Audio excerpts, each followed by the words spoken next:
Assalamualaikum warahmatullahi wabarakatuh. Ada pertanyaan ya. Bagaimana caranya jika ada seorang ibu yang senantiasa mengatakan kata-kata yang buruk ya, pada anaknya agar anaknya itu tidak menjadi doa atau tidak dikabulkan Allah kata-kata buruk itu, atau agar anaknya itu tidak trauma ya, dengan kata-kata buruk itu. Nah, ketika ayah bunda terlanjur berkata buruk pada anak, misalnya mengatakan anak nakal, mengatakan anak cengeng ya, atau mengatakan anak tidak berguna ya, dan lain-lain, pokoknya kata-kata yang buruk itu, maka ada 5 hal yang perlu ayah bunda lakukan. Yang pertama adalah istighfar sebanyak-banyaknya ya, minta ampun pada Allah karena bunda sudah melakukan kesalahan, ayah sudah melakukan kesalahan. Kata-kata buruk itu adalah sebuah kesalahan ya, maka kita harus banyak beristighfar, banyak minta ampun pada Allah. Yang kedua, berdoa kepada Allah agar kata-kata yang kita ucapkan tadi, yang buruk-buruk itu tidak dikabulkan oleh Allah. Kita harus berdoa agar Allah tidak mengabulkan kata-kata kita itu ya. Artinya kita mencabut kata-kata itu dan minta Allah, ya Allah jangan kabulkan doa kata-kata saya yang buruk itu, karena itu adalah emosi saya. Saya mencintai anak saya. Ya. Kemudian yang ketiga adalah meminta maaf pada anak.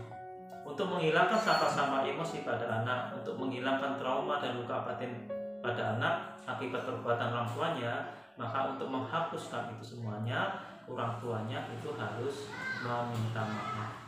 Ya, dengan setulus-tulusnya minta maaf. Anak akan merasa ini orang tuanya tulus atau tidak ketika minta maaf. Nah, syaratnya adalah orang tua harus minta maafnya dengan tulus ya, agar kenangan-kenangan yang dalam pikiran anak itu hilang semua, terhapuskan. Anak mungkin mengingat bagaimana orang tuanya marah, bagaimana orang tuanya menampak, memukul, membentak-bentak, membanding-bandingkan ya, diperlakukan tidak adil, itu semua kan terekam dalam pikiran anak.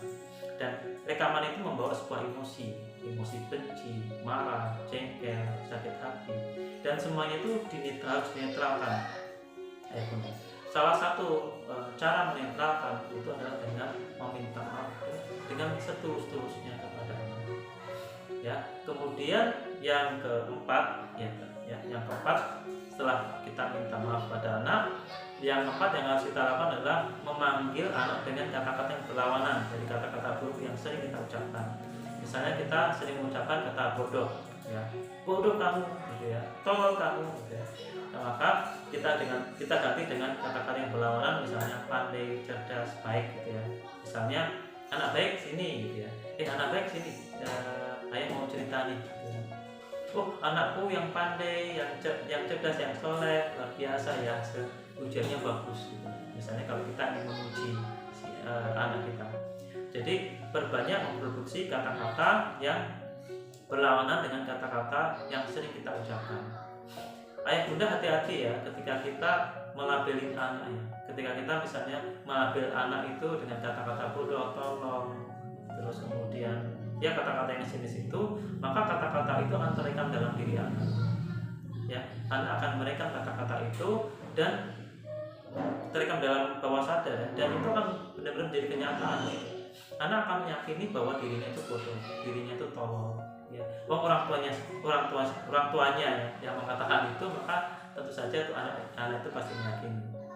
Dan ingat ya ayah bunda, anak yang usia 0 sampai 7 tahun ya, itu gelombang otaknya itu ada di dalam gelombang otak theta atau hipnosis.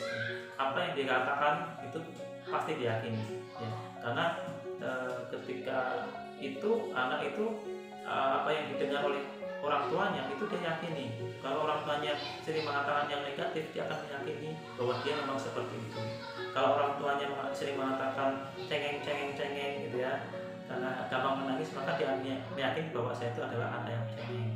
Itu terekam dalam pikiran bawah sadarnya, dan kehidupan selanjutnya dia akan menjadi anak yang cengeng.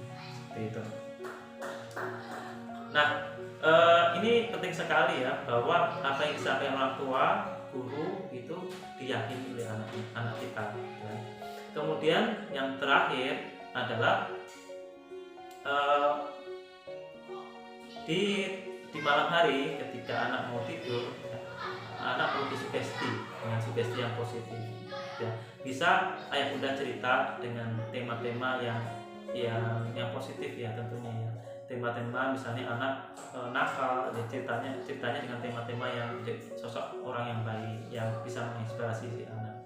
Atau ayah bunda bisa memijit-mijit anak, mengelus-ngelus kepala anak, punggung anak sambil disugesti ya, sambil disugesti misalnya Budi Budi alhamdulillah mulai saat ini dan seterusnya Budi adalah anak yang baik, anak yang rajin ibadahnya, anak yang soleh. Entah kenapa Budi merasa mulai saat ini dan seterusnya ya, Budi adalah anak yang antusias ya, anak yang hebat, yang rajin ibadahnya, rajin belajarnya, dan alhamdulillah ya Budi nilai-nilainya itu sangat bagus ya, nilai pelajarannya itu bagus, dapat nilai 8, 9 dan 10, dan itu membuat orang tuanya senang. Intinya ketika tidur ya 5 menit sampai 10 menit orang tua bisa berperan dengan membuat kondisi anak nyaman, mijit anak, mengurus-urus dan memberikan sugesti.